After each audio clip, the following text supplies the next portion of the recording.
Story 1. Steal furniture, almost lose your job. So my dad owns a house that he's been renting for some time now. The tenants that lived there were for the most part decent people who my dad thought were trustworthy. That all changed about 2 months into the tenancy when the tenant refused to pay the month's rent. My dad showed some leniency and gave them another month to pay up what was owed. They didn't pay a thing. By this point, my dad, frustrated by the whole situation and being 2 months out of rent money, offered them a deal. Leave the house ASAP and then only pay half the money owed. They countered with a different agreement. They would leave the house in a clean state with all of their furniture left behind as compensation. My dad, wanting to just be done with them, agreed. Cue to when my dad gets to the house, finding the place in a mess with none of the furniture left behind, including the furniture that belonged to my dad in the first place. The 2 sofas that my dad owned were left behind, but they were trashed and left in the shed. When my dad confronted them asking to pay up the full amount that the furniture was worth, he was met with a promise of payment after 2 weeks, which he didn't believe. And when he requested they pay earlier, he was met with, "Good luck getting your money," followed by laughing emojis. This made my dad angry, and he decided that he wasn't going to let this slide. My dad knew that the tenant was a Christian pastor of a church, and his son also had some job related to the church. My dad contacted the church and explained everything from how they hadn't paid him rent money to stealing the furniture and trashing the place. The church was somewhat interested about this behavior. The next day, my dad gets an angry phone call from the tenant's son cursing at him and asking him what he thought he was doing, contacting the church saying he was being unfair. My dad hung up on him only for him to attempt to ring 10 times after he hung up.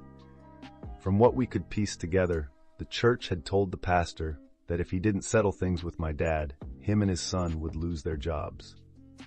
My dad received the full amount for the furniture that same day and agreed to back off. My dad later said it was never about the money, but the way this guy treated him and his values. My dad, being a Christian himself, was disappointed. Wow, what a roller coaster of a story. So let's break this down. Your dad seems like a pretty patient guy. He tried to work things out with the tenants not just once, but twice. That level of leniency is quite admirable and probably hoped for the best. The tenants, on the other hand, don't come off too well. They basically stopped paying rent and then tried to weasel their way out of it by offering to leave the place and their furniture. Clearly, that didn't turn out as expected.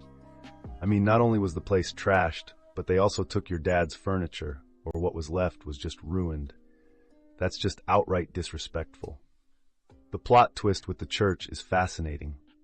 Your dad contacting the church, knowing the pastor and his son were affiliated with it, adds an interesting layer. It's pretty telling that the church took the situation seriously. It says a lot about their stance on integrity and behavior. How do you guys feel about this? Personally, I think your dad did the right thing by holding them accountable. Sometimes it's not about the money, but the principle of respect and fairness. Do you think contacting the church was the best course of action? Let me know in the comments. This just proves that being patient and fair doesn't mean you should be taken advantage of. Story 2. Threaten my friend with revenge porn? I'll ruin your whole damn life. My very good friend made some slightly dumb mistakes and sent some pictures to someone that she reasonably thought she could trust, but not knowing much more than his first name, his screen name, and roughly where he lived and the type of work he did. He is not in our country, but had indicated that he would be traveling for work to near us shortly, and they had made some plans to meet. And when she got some red flags and backed out, the dude threatened to publish these pictures online. I am incidentally an attorney, so some searching later and gathering up any pictures he sent her of him that could possibly identify him. His online handle led me to a TikTok page, which led me to an Instagram page with his name on it. That led to a LinkedIn page with his place of work that matched a picture he sent with a branded polo he was wearing. Some more searched got me the email of the CEO, VP of HR, Operations Manager, and Public Relations Manager. I just fired off an email on behalf of my client of the screenshots of him threatening revenge porn, snippets of the conversation showing that username while he sent that exact picture of him wearing his company's branded apparel, links to how I know it's him, along with pictures he sent her of his motorcycle with the license plate showing, as further proof it is him. I also included screenshots of him discussing a workplace incident that were time-stamped, along with pieces of dialogue discussing how he had sex with an ex at his place of work, and discussing plans to have sex with her in his office as well. I also included a picture he sent her showing his work laptop with his entire Outlook calendar, along with proprietary information, which he sent to prove he was busy, along with other pictures he took of his workplace with non-consenting employees. I further informed his employer that I will be forwarding all this information to them, law enforcement, and since he had indicated that he would be traveling to the United States soon, will also forward this to the local office of the Federal Bureau of Investigation, as, since my client is a U.S. citizen on U.S. soil, these threats constituted a federal crime. So that should they continue with his employment and continue with their plans to send him to the United States for work, I will ensure, on behalf of my client, that federal law enforcement is waiting for him on arrival, which I will do, as one of the assistant U.S. attorneys for this region is a law school buddy of mine. Since I have his license plate number, I know where he lives, and will be contacting his local authorities tomorrow. You dumb motherfucker thinking you were hiding around anonymity, thinking you could threaten my friend. It took me 45 minutes to destroy your life. Wow, okay, that is quite the story. So let's break this down. We've got a friend who made the mistake of trusting someone online. It's easy to see how that could happen, right? You meet someone, think they're nice, and next thing you know, you've shared things that you regret. I'm sure many of us can relate to that moment of misplaced trust. Now the real kudos goes to the friend, who happens to be an attorney, for stepping in. What I find super interesting is how they use their skills to track this guy down. Starting from a TikTok page and ending up with the guy's full identity and workplace is pretty impressive. It's a good reminder that even if someone seems anonymous online, they might not be as hidden as they think. What do you guys think? Would you have known how to handle this situation? Drop a comment below if you have any similar stories or if you've ever had to track someone down online. Also, it's pretty satisfying to see someone who was threatening revenge porn get what they deserved. And how about that warning to his employer? I bet they were shocked to receive that email. Sometimes people forget that their digital footprints can lead right back to them. The world is getting smaller with technology, and there's really no hiding when you misuse it. Remember to stay safe online, folks. Story 3. Not gonna pay overtime? Think again. I was discussing this sub with a good friend, and he said, "Boy, have I got a story that'll fit." It wasn't his story, but his brother's, and I sat with him and got the details. Buckle up, it's a good one and a long one. Let's call him Bob. Bob has been fiddling with computers since he was a kid and knows them pretty well. As with most IT people, he's moved from job to job. The employer he worked for was a service distribution company, and there were 2 IT employees. The company was located in Ontario, Canada. About 3 years ago, Bob's employer decided to modernize their software.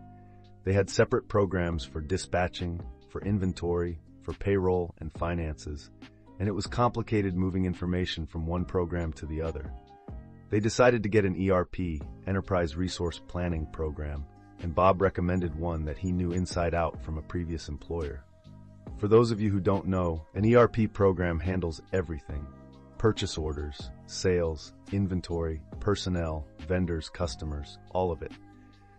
You can run a report and find out which customer has bought the most part ABC in the last year, which salesman has improved his numbers the most, which vendor has the fastest delivery time, which shipper packed the most orders.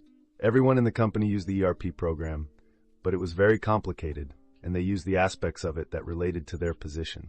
For example, the receiver would accept a shipment, verify the quantity, confirm it was received, and the inventory stats would be available to the salespeople if they wanted to look up how many were on hand.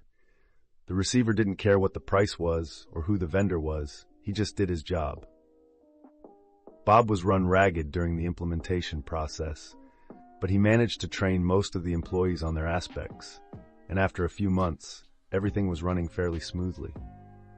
Bob still got tickets for tweaks in the operation of the software and occasional hardware IT issues. Then the company decided to expand their footprint and was marketing into different time zones. That messed things up. Atlantic Canada is 90 minutes early, so if someone sent an email or an order at 8 a.m. their time, it would arrive at 6:30 a.m. Ontario time. Pacific Canada is 3 hours late, so an email sent at 3 p.m. Vancouver time would arrive at 6 p.m. This stretched out the day. So many staff came in early and worked late. Bob would arrive at 8 a.m. and there would be people that demanded his immediate assistance and were annoyed he didn't respond instantly, even though their request was submitted before his start time. Same with late in the day, his phone would ring at dinner time with people that wanted help right now. They decided to stagger his and his IT colleagues' shift times. Bob would start at 6 a.m. and work till 2:30, and his colleague would start at 10:30 a.m. and work till 7 p.m. Bob's colleague had kids and refused the shift change. The employer insisted. The colleague quit. That meant that Bob was the only person in the IT department. The employer said they would look to hire a new IT guy, but they had trouble finding one that knew the ERP system, and they were offering well under a market value salary. Bob asked for a raise and was denied. Then he wanted overtime, and the employer told him that as an IT specialist, he was exempt from overtime laws in Ontario.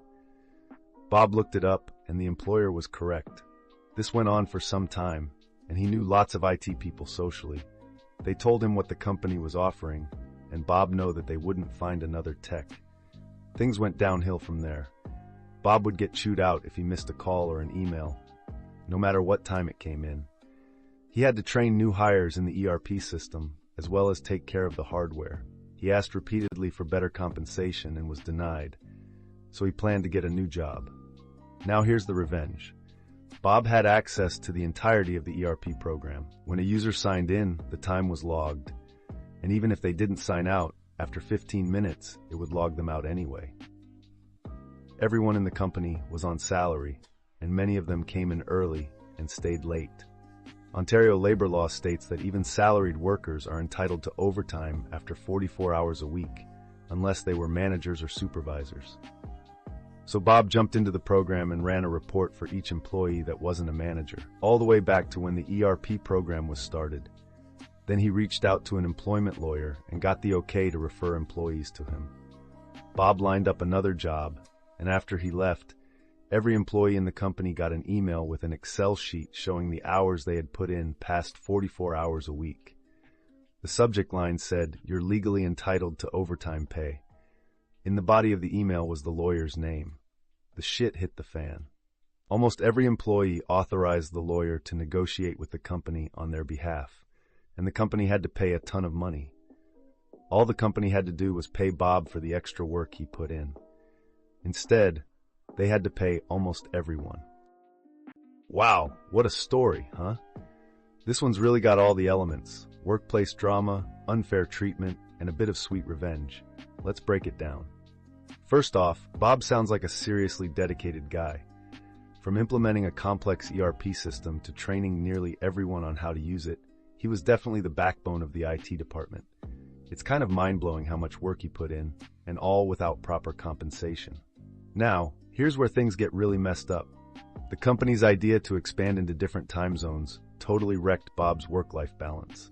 I mean, working from 6 a.m. to 2:30 p.m., and still having to field calls and emails after hours? That's just rough. And then the cherry on top, they refused to give him a raise or overtime pay. Seriously, guys. One interesting point here is how Bob used his inside knowledge of the ERP system to his advantage.